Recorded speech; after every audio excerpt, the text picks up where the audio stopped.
Ever wondered how some people seem to have it all figured out? What's their secret?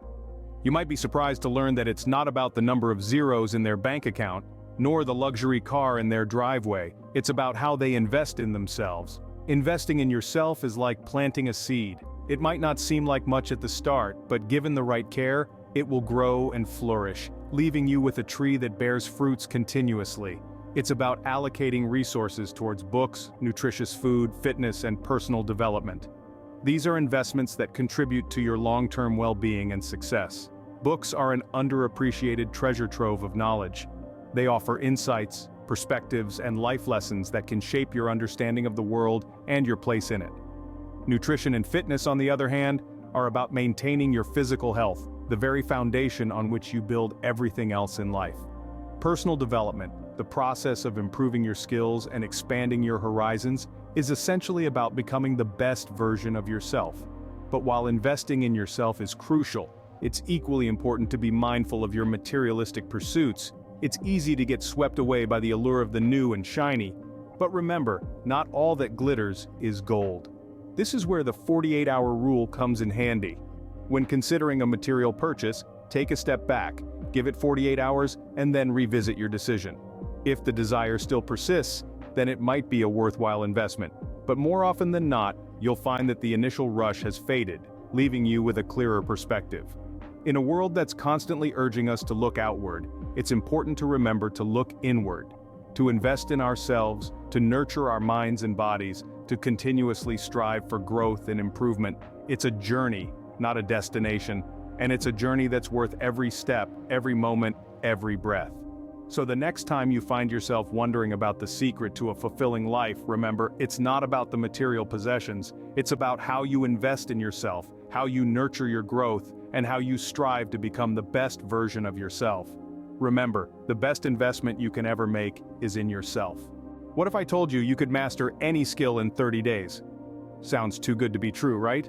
But it's not about becoming a world-class expert overnight, it's about building a solid foundation, a start. And the secret to this is consistency. Imagine this. You dedicate 30 minutes each day for 30 consecutive days to one particular skill. That's it. No distractions, no excuses, just half an hour of focused energy. You could be learning a new language, honing your culinary skills, or even brushing up on your guitar chords. The choice of skill is yours. The commitment of time is what's important. Now you might be thinking, just 30 minutes? That's hardly enough time to learn anything in depth. But here's the catch. Those 30 minutes add up. Over the course of a month, you'll have put in 900 minutes, that's 15 hours, of concentrated effort. And that's not insignificant. It's not about cramming in as much as you can, but rather, it's about the steady, consistent practice. This is the beauty of the 30-day rule. It's manageable, it's doable, it doesn't demand an unrealistic chunk of your day. Yet, it's enough to make a substantial difference. The 30-day rule isn't just about learning new skills either. It can be applied to habits you want to form or break. Want to start meditating? Commit 30 minutes each day for 30 days. Want to cut down on screen time? Dedicate 30 minutes of your day to being screen-free for 30 days. See the pattern here? It's true, Rome wasn't built in a day, and you won't become a virtuoso or a master chef in 30 days. But what you will have is a strong foundation, a habit formed, and a step in the right direction. And who knows where that might lead? So the next time you want to learn something new or make a change, remember the 30-day rule, because small, consistent efforts can lead to big changes. Ever feel awkward at parties when everyone's dancing? We've all been there, haven't we? Music pulsating through the room, everyone swaying to the rhythm, and there you are, rooted to the spot, unsure of your moves. But here's the simple solution. Master at least one dance move. Why, you ask? Well, for starters, it's a fantastic icebreaker. It creates an opportunity for shared laughter and camaraderie. Plus, it's a great way to express yourself and connect with the music, even if it's just one move. Remember, you don't need to be a professional dancer to enjoy dancing. Just find a move that resonates with you, practice it, make it your own. It could be as simple as the two-step or as funky as the moonwalk. And the best part? Once you've mastered your move, you can whip it out at any social gathering, adding a dash of fun to the occasion. So, dance like nobody's watching, because they probably aren't. When was the last time you read your favorite book? Ponder on that for a moment. You see, books, like old friends, have a way of transforming with us. As we grow and evolve, so does our understanding and interpretation of these written words. And the beauty of it is that our favorite books, those that have profoundly impacted our lives, can offer new revelations each time we revisit them. That's why it's a wonderful practice to reread our favorite books annually. As the seasons change, so do our perspectives and insights. Each reread can breathe new life into familiar pages, allowing us to delve deeper into the narrative and possibly unearth a wisdom that was overlooked in previous readings. So, dust off that beloved book from the shelf and dive back into its pages. You just might discover something new about the book, or even about yourself. After all, a good book is a gift you can open again and again. What's your story? This is a question we often hear, and it's not about your resume or your accomplishments. It's about the adventures you've had, the challenges you've overcome, the unconventional projects you've immersed yourself in. It's about the experiences that have shaped you, made you who you are today, and given you stories worth telling. In your 20s and 30s, you're in the prime of your life. It's a time brimming with opportunities to explore, to push boundaries, and to step out of your comfort zone. It's the time to create memorable experiences that are worth sharing with future generations. Think about it. What stories do you want to tell your grandchildren? What experiences do you want to look back on with a smile, a laugh, or a sense of pride? It's not the mundane routine of everyday life that makes a compelling tale, but the ventures into the unknown, the daring feats, the unexpected twists and turns. So embark on that cross-country road trip, hike that mountain, learn that foreign language, start that business, write that novel, volunteer for that cause you're passionate about, dive into the unique and unexpected, and create stories that will leave an imprint on your life and the lives of those who hear them. Remember, it's not about reckless abandon or dangerous exploits, it's about living life fully, embracing opportunities for growth and creating rich, vibrant memories. It's about adding color and depth to the canvas of your life. And these experiences, these adventures, they're not just for the future, they're for the now. They make your life richer, fuller, more exciting. They bring joy and fulfillment. They teach you about yourself, about others, about the world. They shape you, mold you, and turn you into a more interesting, more rounded, more vibrant individual. So, go out there and create your story. Make it one worth telling. Make it a tale of adventure, of learning, of growth. Make it a story that inspires, that motivates, that resonates. Life is about the stories we can tell. So, what's your story? Are you afraid of being bored? Well, let's flip that notion on its head. Boredom, contrary to popular belief, isn't a sign of time wasted. Instead, it's an opportunity for your mind to wander, to explore, to create. It's a mental playground where ideas can germinate, unfettered by the constant barrage of information and stimuli we're so accustomed to. Imagine this: you're sitting, doing absolutely nothing. Your mind, free from tasks and to-do lists, starts to drift. You begin to daydream, and suddenly, a spark of creativity ignites. Perhaps it's an idea for a novel, a solution to a problem, or simply a moment of introspection. This is the beauty of boredom, the silver lining in the cloud of monotony. So, embrace those quiet moments. Let your mind roam, because when you allow yourself to be bored, you're cultivating a space for creativity and mindfulness. Remember, sometimes doing nothing leads to the very best of something. When was the last time you treated yourself to a solo meal? Often we overlook the delightful experience of dining alone, engrossed in a book or personal thoughts. Once a month, carve out time for a solo meal outing. Choose a local eatery, a new restaurant, or even a quiet park for a picnic. Bring along a cherished book or a notebook, and leave your digital distractions behind. This is your moment for introspection, for exploring your thoughts, for getting lost in a narrative, or for capturing ideas and dreams on paper. Feasting alone is not about isolation. It's about celebrating your company, about nurturing your mind while nourishing your body.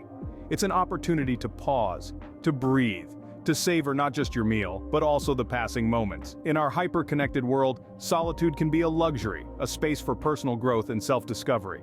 Sometimes you need to disconnect to reconnect. Do you often find yourself overcommitted and overwhelmed? It's a common feeling in our fast-paced world, where opportunities are abundant, and there's an underlying pressure to seize them all. But here's a secret: you don't have to. It's not only okay, but essential to prioritize your time effectively, and that often starts with learning to say no. Imagine your time as a jar, and your commitments as rocks. You can only fit so many rocks into the jar before it overflows. Now, these rocks vary in size. Some are large, representing major commitments like work or family, while others are small, symbolizing minor commitments like social engagements or hobbies. The trick is to ensure your jar isn't overflowing with rocks, big or small. Here is where the concept of declining commitments based on future availability assumptions comes into play. It's easy to agree to a commitment that's weeks or even months away, thinking, "I'll be less busy then." But the reality is we can't predict our future workload or energy levels. More often than not, those future commitments pile up, leading to stress and overextension. Instead, consider each commitment in the context of your present circumstances. Ask yourself, if this event were tomorrow, would I want to go? If the answer is no, then it might not be worth committing to, regardless of how far in the future it is. But remember, saying no doesn't make you a bad friend, employee, or person. It makes you a good steward of your time. It's about setting boundaries and respecting your limits. It's about understanding that your time is valuable, and you have the right to spend it on what truly matters to you. So next time you're tempted to overcommit based on future availability assumptions, take a moment to reflect. Consider your current situation and the value of your time. And remember, saying no to others often means saying yes to yourself. What would you tell your future self? Imagine a world where you could send a message to your future self. Not a text, not an email, but a heartfelt, handwritten letter capturing the essence of who you are today, your dreams, your fears, your aspirations. Fascinating, isn't it? And guess what? It's entirely possible. This practice, more than just a time capsule of thoughts, serves as an introspective journey that allows you to reflect on your present circumstances, your aspirations, and the changes you desire. It's about writing down your current reality, expressing your dreams, and setting a roadmap for the future. You see, the beauty of writing a letter to your future self lies in the power of perspective. Today you're in the midst of living your life tangled in the daily hustle and bustle, but when you pause and write to your future self, you get a chance to step back, reflect, and gain clarity. It's like having a heart-to-heart conversation with your best friend, who happens to be you. And the best part? Receiving this letter in the future. Imagine opening an envelope 1 to 5 years from now and reading a letter from the person you used to be. It's a profound moment, a unique blend of nostalgia and introspection. You get to see how far you've come, how much you've grown, and how your perspectives have evolved. Writing a letter to your future self is an annual ritual worth embracing, preferably on your birthday. It's a gift from the past to the future, a testament to your journey. And there are online tools like Future Me that can help you schedule this delivery, ensuring this personal time capsule reaches its destination. So go ahead, take a pen, grab a piece of paper, and start writing. Write about your dreams, your fears, your joy, your struggles. Write about the person you are today and the person you aspire to be. And remember, this letter is not just for your future self, it's a roadmap for your present self too, illuminating the path of personal growth. A letter to the future can be a roadmap to the present. What do you enjoy doing even if you're not good at it? This question, my friends, is the key to unlocking the door to genuine enjoyment and satisfaction. It's not about scoring points, winning trophies, or outdoing someone else. It's about finding that one thing that makes your heart sing, and doing it for the sheer joy of the experience. Life isn't always about being the best. Sometimes it's about being the happiest. It's about waking up each day and looking forward to diving into that activity that you just can't get enough of. Whether it's painting, cooking, dancing, or even gardening, it doesn't matter if you're not Picasso, Gordon Ramsay, Fred Astaire, or Monty Don. What matters is that you're enjoying yourself, so find that activity, indulge in it, lose yourself in it. Don't worry about perfecting it, just relish the experience and let it fill you with joy. Remember, not everything in life needs to be a competition. What if the path to growth is discomfort? It may seem paradoxical, but sometimes it's the discomfort that catalyzes our personal growth. It's the moments when we step out of our comfort zones, face challenges head-on, and push our boundaries that we truly grow and evolve. Consider this. A seed, when planted, faces the discomfort of darkness, pressure from the soil, and the struggle to reach the light. But it's through this discomfort that it transforms into a sapling and eventually, a mighty tree. Similarly, a caterpillar goes through the discomfort of metamorphosis to emerge as a beautiful butterfly. We, as humans, are no different. Every day, we're presented with opportunities to challenge ourselves, to opt for the path less traveled, the harder route, if you will. These could be physical challenges, like pushing for that extra mile during a run or choosing the stairs over the elevator. They could also be mental challenges, like solving a complex problem or stepping into a difficult conversation. Embracing these moments of discomfort helps us build resilience and fortitude. It's like a muscle that strengthens with every challenge we take on. It's not about seeking discomfort for discomfort's sake. It's about understanding that discomfort is a part of the growth process, a stepping stone on the path to becoming better versions of ourselves. We often shy away from discomfort because it's, well, uncomfortable. But if we constantly stay within our comfort zones, we're limiting our potential for growth. We're choosing stagnation over progress. So let's challenge ourselves. Let's lean into the discomfort. Let's make peace with the fact that growth isn't always comfortable. And remember, it's okay to fail. Failure is just another form of discomfort, another opportunity to grow. As we navigate this journey of personal growth, let's keep in mind this powerful reminder: comfort zones are where dreams go to die. So let's step out of our comfort zones, embrace the discomfort, and keep our dreams alive. Are you overwhelmed by the constant stream of news? It's easy to get lost in the incessant updates, the breaking stories, the trending hashtags. But here's a little piece of advice: limit your exposure to news consumption. Not all news is created equal, and not every update is worth your precious time. Prioritize quality over quantity. Focus on news that holds significant relevance beyond the immediate time frame. Look for insightful content that informs, enlightens, and provokes thoughtful discussion. Don't let your mind be cluttered with trivial information that won't matter in a week or even a day. It's about being a discerning consumer of information. It's about understanding that just because it's new doesn't mean it's noteworthy. It's about recognizing that your time and mental space are valuable. So the next time you're faced with a deluge of headlines, remember this: less noise, more knowledge. What are you grateful for today? Pause for a moment. Let that question sink in. Gratitude, my friends, is a powerful emotion. It's a transformative force that turns your perception of what's ordinary into something extraordinary. It's about acknowledging the good in your life, the things you appreciate, the moments that make you smile. This is a practice you can incorporate into your daily routine. Each night before you go to bed, write down 3 things that you are thankful for.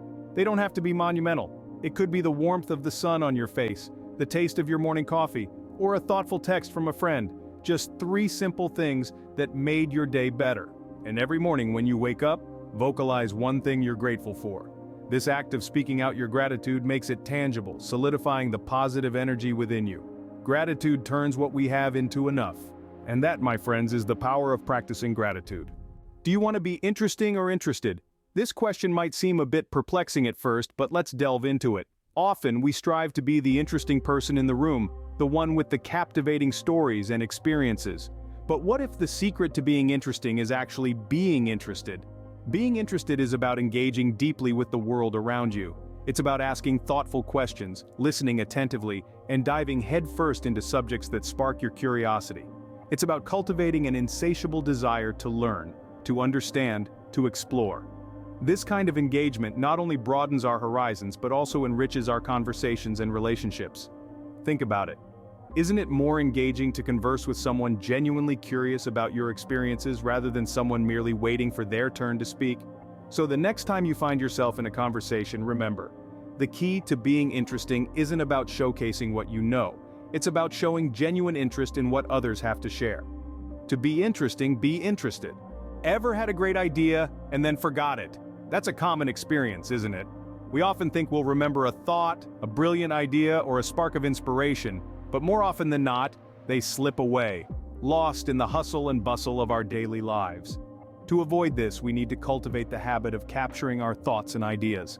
Consider this: the mind is a thinking tool, not a storage device. It's at its best when it's free to create, to solve, to innovate, not when it's overloaded with information to remember. So make it a point to jot down your thoughts and ideas, whether in a digital note-taking app or a good old-fashioned notebook. By doing so, you not only free your mind to think more clearly, but also create a valuable repository of ideas to revisit, refine, and act upon. Remember, don't trust your memory, trust your pen. What's one habit you want to break? We all have one, don't we? Something we do without thinking but wish we didn't. It could be anything from biting your nails to checking your phone too often. But did you know there's a simple, tactile method to help you break these habits? Picture this: a rubber band around your wrist. Yes, just a simple rubber band. Every time you catch yourself engaging in your unwanted habit, you gently snap the band. It's not about punishing yourself. Instead, it's about creating a physical cue that raises your awareness. When you feel the snap, it's a reminder. It's a moment to pause and ask yourself, is this really what I want to be doing? Over time, this tiny interruption can help you become more mindful of your actions and ultimately help you break your bad habit. But remember, breaking a habit isn't just about stopping something, it's also about starting something new. So as you work on breaking your unwanted habit, think about what you could do instead.